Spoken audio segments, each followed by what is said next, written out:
मेरे चैनल में आपका बहुत बहुत स्वागत है। यह है क्लास 7 हिंदी बाल महाभारत कथा की क्वेश्चन आंसर की सीरीज है।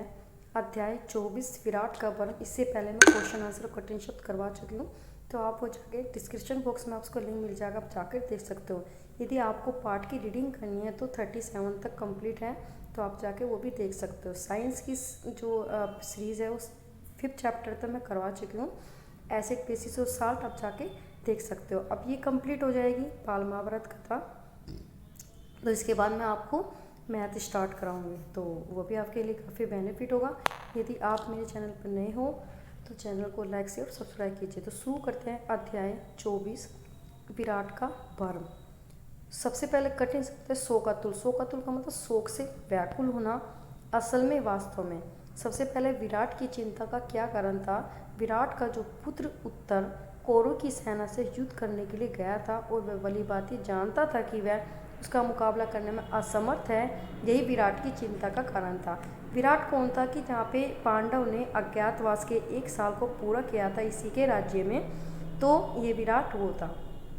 अब जो इसका जो लड़का था उत्तर, वो जब उन्होंने मतलब जो कौरव ने इनको शक हुआ कि यहाँ पे ये पांडव क्या था उसको बिठा मतलब व्यतीत कर रहे हैं, तो वहाँ पे इसलिए उन्होंने हमला किया था। तो उत्तर उनसे लड़ने के लिए गया था, इसलिए वो काफ़ी चिंता में थे। कंक युधिष्ठिर ने विराट को सांत्वना कैसे दी। अब जो कंक था, जो युधिष्ठिर था, वहाँ पे कंक ने विराट को सांत्वना देते हुए कहा कि वे घबराए नहीं, क्योंकि प्रहला उनके साथ है। प्रहला का मतलब अर्जुन था, कि जिसने मतलब जो इसकी उत्तरा जो लड़की थी, इसकी विराट की लड़की थी, तो उसको नृत्य सिखाते थे। तो उन्होंने बोला कि आपको चिंता करने की जरूरत नहीं, वो उनके साथ है। विराट ने युधिष्ठिर से क्षमा याचना क्यों की। विराट ने अपने पुत्र के समझाने पर और असील जान लेने पर ही कंक वास्तव में युधिष्ठिर है उनसे क्षमा याचना की।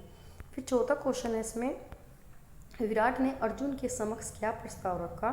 विराट को जब यह पता चला कि उसके पुत्र उत्तर का सारथी बनला के रूप में अर्जुन ही है, तो उसने अपनी पुत्री उत्तरा से विवाह का उनको प्रस्ताव रखा था अर्जुन के सामने। अब 25 है इसमें मंत्रणा, तो इसके हैं सबसे पहले में कठिन शब्द देखते हैं। हितैषी भला चाहने वाला, दृढ़तापूर्वक बलपूर्वक, शयनाकार शयन कक्ष में मतलब जहाँ पे सोने वाला कक्ष या कमरा होता है।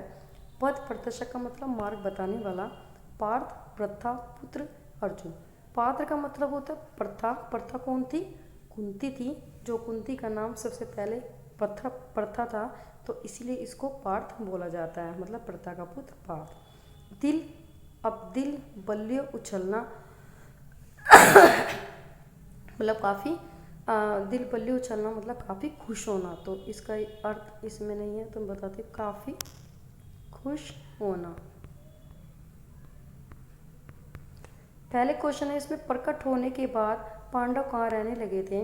अज्ञातवास के बाद पांडव विराट के राज्य में उपलव्य नगर में रहने लगे थे। दूसरा क्वेश्चन है, श्री कृष्ण ने अर्जुन के सामने क्या विकल्प रखा। विकल्प मतलब क्या था कि चॉइस रखी, आप कह सकते हो एक तरह से। श्री कृष्ण ने अर्जुन से कहा कि मेरी सेना एक तरफ होगी और दूसरी तरफ अकेला मैं रहूँगा। मेरी प्रतिज्ञा यह है कि युद्ध में मैं न तो हथियार ही उठाऊंगा और नहीं लड़ूंगा। तुम भली बात सोच लो कि तब निर्णय करो कि इन दोनों में से जो भी पसंद हो वह ले लो। इसका मतलब क्या था कि जब इनका युद्ध ठन गया तो कौरव पांडव के बीच में, तो ये सहायता के लिए गया था दुर्योधन और आप कह सकते हो कि अर्जुन श्री कृष्ण के साथ, कि आप हमारे लिए क्या कर सकते थे। इस जब उन्होंने कृष्ण जी ने बोला था कि एक तरफ मैं हूँ, एक तरफ मेरी सारी सेना है, तो ये प्रस्ताव रखा था। अर्जुन ने निहत्थे श्री कृष्ण को क्यों ही चुना। निहत्थे मतलब जो शस्त्र नहीं उठाएगा और मतलब हथियार भी नहीं उठाएगा, ना ही लड़ेगा सॉरी। श्री कृष्ण ने इस प्रश्न का उत्तर देते हुए अर्जुन से कहा कि बात यह है कि आप में वह शक्ति है जिससे आप अकेले ही इन तमाम राजाओं से लड़कर इन्हें कुचल सकते हैं। अभिमन्यु का विवाह किससे हुआ था, जो अर्जुन का पुत्र था, तो वो सुभद्रा के लड़के थे, उत्तरा से हुआ था जो विराट की लड़की थी। श्री कृष्ण ने किस पदवी से अर्जुन की सहायता की थी, तो पार्थ सारथी बनकर ही उन्होंने उसकी सहायता की थी। फिर हमारे इसमें है अध्याय 26। अब अध्याय इसमें 26 राजदूत संजय। तो ये देखिए, सबसे पहले इसमें देख लेते हैं कठिन शब्द। नियत का मतलब निश्चित होना, विवेकशील का मतलब बुद्धिमान या समझदार होना। हित चिंतक का मतलब भला चाहने वाला। डरपोक संग का मतलब बड़ी बड़ी बातें करने वाला या डिंगे हाँकने वाला। ये मुहावरा है। अब देख लेते हैं युधिष्ठिर के पास धृतराष्ट्र का संदेश लेकर कौन गया था, तो वो संजय था। युधिष्ठिर ने संजय से कितने गांव की मांग की थी, तो 5 गांव की। हाँ, आप हमें सिर्फ 5 गांव दे दो, पांचों भाइयों के लिए एक एक, हम उसमें संतुष्ट हो जाएंगे। फिर था इसमें श्री कृष्ण हस्तिनापुर क्यों जाना चाहते थे, युद्ध टालने के लिए। युधिष्ठिर ने धृतराष्ट्र के पास क्या संदेश भेजा, तो वे समझौते के अनुसार अपना हिस्सा ही चाहते थे कि आप हमें हमारा हिस्सा दीजिए तो हमें कोई भी दिक्कत नहीं होगी। अब आया है हमारा अध्याय 27, राजदूत श्री कृष्ण। कुचक्र, कठिन शब्द है। कुचक्र मतलब बुरी चाल होना। सम्भ्रात का मतलब विशिष्ट जन होना, मतलब जो काफ़ी एक रेस्पेक्टिव पर्सन होते हैं, तो वो। आरूढ़ का मतलब चढ़कर या बैठकर। कुलन, कुलन आप कह सकते हो। कुल नाशी का मतलब कुल का नाश करने वाला, या मझधार का मतलब बीच में। श्री कृष्ण शांति दूत बनकर हस्तिनापुर किसके साथ गए थे, तो वो सात्विक के साथ गए थे। दूसरा क्वेश्चन है, दुर्योधन के भोजन निमंत्रण पर श्री कृष्ण ने क्या कहा था, तो मेरा उद्देश्य पूरे होने पर भोजन का न्योता देना ही उचित होगा। सबसे पहले मैं जो कार्य करने के लिए पहले तो उसको तो खत्म कर लूँ। फिर इसमें तीसरा क्वेश्चन है कि श्री कृष्ण ने धृतराष्ट्र की सभा में क्या कहा था, पांडव को आधा राज्य लौटा दो, ऐसा करने से वे तुम्हें युवराज व धृतराष्ट्र को महाराजा मानेंगे, उनसे आप संधि कर लो।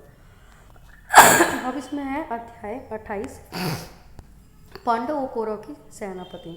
उदंड का मतलब अशिष्ट होना। तटस्थ का मतलब किसी का भी पक्ष में नहीं लेना, किसी का पक्ष नहीं लेना।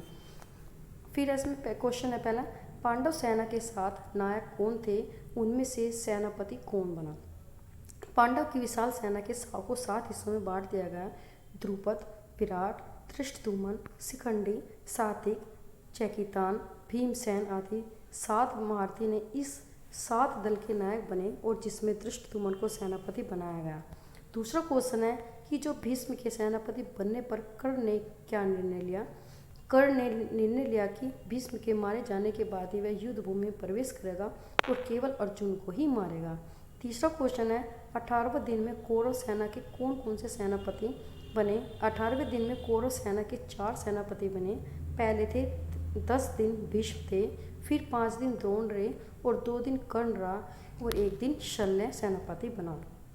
अब ये क्वेश्चन पूछा था कि महाभारत कितने दिन चला था, तो महाभारत 18 दिन चला था। अब है इसमें हमारा 29, 30 और 31 युद्ध के 1 से 9 तक के क्वेश्चन आंसर है, आप देख सकते हो। तो हम यहीं तक करेंगे। फिर इसमें सबसे पहला है, इसमें कठिन शब्द हैं। दंग रहना, आश्चर्यचकित रहना। सारथी का मतलब रथ चलाने वाला। तितर बितर, इधर उधर बिखेरना। उत्तेजित का मतलब क्रोधित होना, और व्यथित का मतलब व्याकुल होना। सबसे पहला क्वेश्चन है, कौरव की सेना में सबसे आगे कौन था, तो दुशासन था। पांडव की सेना में सबसे आगे कौन था, तो भीमसेन था।